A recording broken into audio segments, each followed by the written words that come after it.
دہشت گردوں نے پورے علاقے پر قبضہ کر لیا ہے اور آپ یہاں پر ہمیں کہہ رہے ہیں کہ مختصر کر لیں. وہاں پر چیف وپ بھی آئے, وہ بھی ہمیں کہہ رہے ہیں کہ زیادہ سے زیادہ دوست بول سکیں. تمام سینیٹر ٹھیک ہے, لیکن یہ ایشو آپ اس پہ اندازہ لگا لیں. 3 دن پہلے میرانشاہ میں میرے گاؤں میں ایک خودکش حملہ ہوا, اس میں ہماری ایک عزیز شہید ہوئے. کل میرانشاہ میں ایک دوسرا خودکش حملہ ہوا, وہ سیکیورٹی فورسز پر ہوا.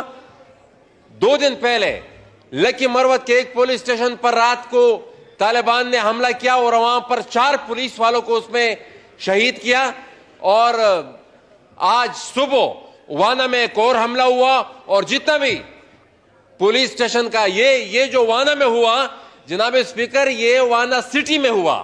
وانا سٹی پولیس اسٹیشن میں یہ حملہ ہوا, اور جتنا بھی حملہ تھا ان سب کو انہوں نے سرنڈر کیا. وہاں سے جتنا بھی اسلحہ تھا وہ بھی اپنے ساتھ لے گئے. تو جناب اسپیکر, ٹیک اوور اور کس طرح ہوتا ہے؟ یہ ٹیک اوور ہے کہ طالبانوں نے خیبر پختونخوا پر ٹیک اوور کر لیا. اور میں ایک چیز یہاں پر ریپیٹ کرنا چاہوں گا. ہمارے کل سابق وزیر اعظم صاحب نے ایک ٹویٹ کی تھی, اور اس ٹویٹ میں انہوں نے کہا تھا کہ ہم ریجیم چینج, میں سیاست نہیں کھیلنا چاہتا, لیکن وہی وزیر اعظم تھا جنہوں نے کہا تھا کہ جب طالبان نے افغانستان پر ٹیک اوور کر لیا, انہوں نے کہا تھا کہ ان لوگوں نے غلامی کی زنجیریں توڑ دی ہیں. مسئلہ یہ نہیں ہے کہ وہاں پر دہشت گردوں نے قبضہ کر لیا ہے, مسئلہ یہ ہے کہ ہم ابھی تک اس ڈینائل سے اس چیز کو فیس کر رہے ہیں کہ جیسے کچھ ہوا ہی نہیں ہے. اب میں بڑے معذرت کے ساتھ کہنا چاہتا ہوں کہ ہم ابھی تک کنفیوز ہیں.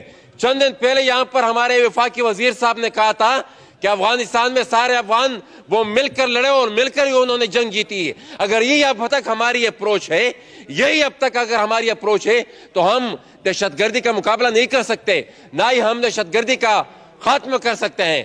جن لوگوں نے افغانستان میں طالبان کے ٹیک اوور کو سیلیبریٹ کیا تھا, وہ سب آج کی صورتحال کے ذمہ دار ہیں. they are responsible for it. ہم یہاں سے شادیانے بجا رہے تھے, یہاں سے ہم لوگ اپنے صحافیوں کو وہاں پر بھیج رہے تھے کہ آپ لوگ سیلیبریٹ کریں. جن لوگوں نے بھی اس کابل کے ٹیک اوور کو سیلیبریٹ کیا ہے, آج ہمارے وہ مجرم ہے. آج جو ہمارے جو خون بہ رہا ہے, ان لوگوں کے ہاتھ ہمارے خون سے رنگے ہوئے ہیں. تو وہ ان سب کو اس چیز کا ذمہ دار ہمیں ٹھہرانا ہوگا, اور ذمہ دار ٹھہرائے بغیر اس مسئلے کا ہم حل نہیں نکال سکتے.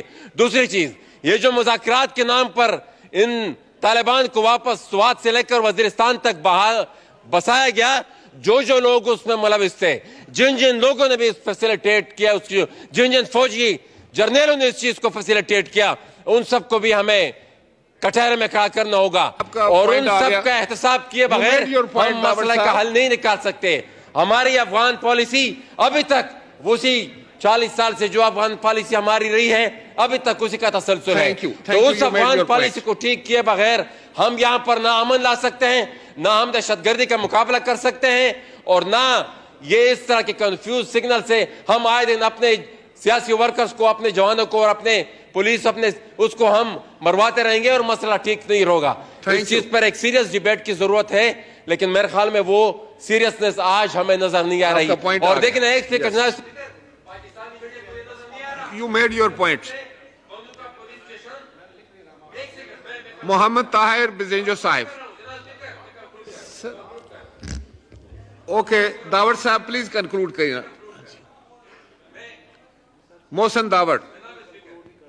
2 دن ہمارا بنوکا سٹی ڈی پولیس اسٹیشن جو کینٹ کے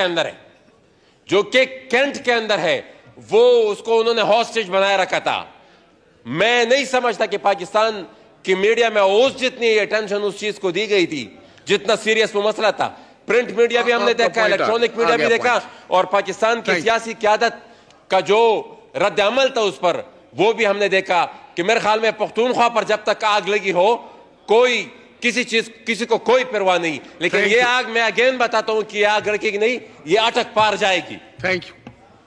جناب طاہر صاحب پلیز, آپ نے بات کر لی. تھینک یو جناب اسپیکر.